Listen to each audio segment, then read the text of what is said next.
In today's video, we're going to take a look at whether you should use a regular bobbin filled with bobbin fill thread in your embroidery machine, or can you in fact use a pre-wound bobbin in your machine. So let's answer that question. But just very briefly, before I start to answer the question, my name is Shireen Haynes, owner of Sew and Craft. Being creative and teaching are my passions, and I've been teaching sewing, craft, decor, digitizing, and how to use sewing and craft machines full-time since 1993. I also only ever teach from my personal experience, so whatever I demonstrate in this video is based only on my personal experience and what I have found to work well for me. So please feel free to follow along and discover what works well for you. You can most definitely use pre-wound bobbins in your embroidery machine. However, if you choose to use pre-wound bobbins, then you must use a bobbin pin in your machine. So let's take a look at bobbin pins. With your embroidery machine, you are always supplied with plastic bobbins that fit inside your embroidery machine. Now, it's very important to make sure that the thread that you fill these bobbins with is bobbin fill thread. The reason being is that bobbin fill thread is thinner than regular sewing thread, and it matches the thickness of the embroidery machine thread that you will be using to embroider designs with. Now, you'll see on the core of the actual reel, you'll find the word bobbin somewhere, and always make sure that the thread that you buy for your bobbins is bobbin fill thread. Now, if you're going to use the bobbin fill thread, then obviously you would put this onto your machine and then fill your bobbin via your embroidery machine. However, you can also, if you prefer, use pre-wound bobbins. Now, pre-wound bobbins look like this. So they are made for industrial embroidery machines. And to make it easy for the industrial machine users, they can buy boxes of these pre-wound bobbins. Now, you'll find pre-wound bobbins that don't have any sides to them. Like, for example, if you look at this plastic bobbin, it's got a side at the top and at the bottom. But if you look at a pre-wound bobbin, there are no sides. So by the time this thread is all used up, all you're left with is that little central plastic core. But then you also get pre-wound bobbins that do have sides, but they are cardboard. So you'll see there is a little cardboard side at the top and one at the bottom. Now, you can actually use these pre-wound bobbins that are designed for industrial machines on your domestic embroidery machine, as long as you put a bobbin pin. And this is what a bobbin pin looks like. Now, this little bobbin pin goes into the bobbin case.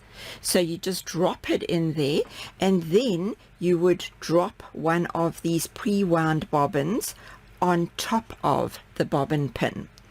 Now, once this bobbin pin is in your machine, it really doesn't matter which one of the pre-wound bobbins you use, but what you would do is you would take that bobbin, and once this is inside your machine, you're going to drop the pre-wound bobbin on top of this pin. Now, the reason that you can't just use the pre-wound inside your bobbin case without a bobbin pin is because the height of the pre-wound bobbin is shorter than the height of the actual bobbin that should go into your bobbin case. So if you put these side by side now, you'll see they are the same height. Now, why is this important? Because if you put a short bobbin inside your bobbin case, what it's going to do is it's going to bounce up and down because it's got that extra space to move in, and that is going to cause tension problems. But now, because it's on the bobbin pin and it's the same height as a regular bobbin, you won't have the bouncing up and down, which would cause your tension problems. Now, another important point regarding the height of the pre-wound bobbins, if they aren't on this bobbin pin, you'll notice, especially with the sideless pre-wound bobbins, that the machine will tell you that your bobbin is empty when there is still about a third of the bobbin fill left on this reel. So you end up throwing pieces of the pre-wounds away, whereas if it's on the bobbin pin, you use just about every last bit, and the machine will warn you when you are down to the last few meters. So that's why it's important to have a bobbin pin inside your bobbin case if you plan to use the pre-wound bobbins. Now I'm going to pop one into the actual bobbin case and show you how it works. So here I have my bobbin pin ready to go into my bobbin case, but just before I do that, I'm just going to slide it across onto the metal part of my machine, and you'll see that it doesn't move as easily on the metal parts, and that is because this is slightly magnetic. Now what it's going to do is, once it's inside the bobbin case, because it is slightly magnetic, it's going to latch on to the bottom of that bobbin case and it won't jump up and down. So that is very important. So now I'm just going to move this and I'm going to drop it in to the bobbin case. So there we go. So it just drops in, and because it's slightly magnetic, it just drops in and it sits neatly and nicely on the base of the actual bobbin case.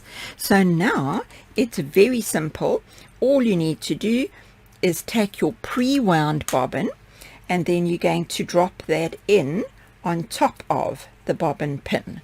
So I just get my little tail going, and then I drop that in, and then you just proceed as usual to cut the little tail off and put your bobbin cover back on again, and you are ready to start embroidering with a pre-wound bobbin. If you would like to order a bobbin pin for your domestic embroidery machine, there is a link below this video that will take you to the website page where you'll find the price as well as shipping details. Now this is a brother product code, however it does fit most brands of domestic embroidery machines. If you have found this video to be helpful, please feel free to subscribe to my channel and also like and share it with other like-minded people, because this helps me to spread the word that sewing and crafting are fun. You can also find a link below this video to information about other projects and courses. Thank you.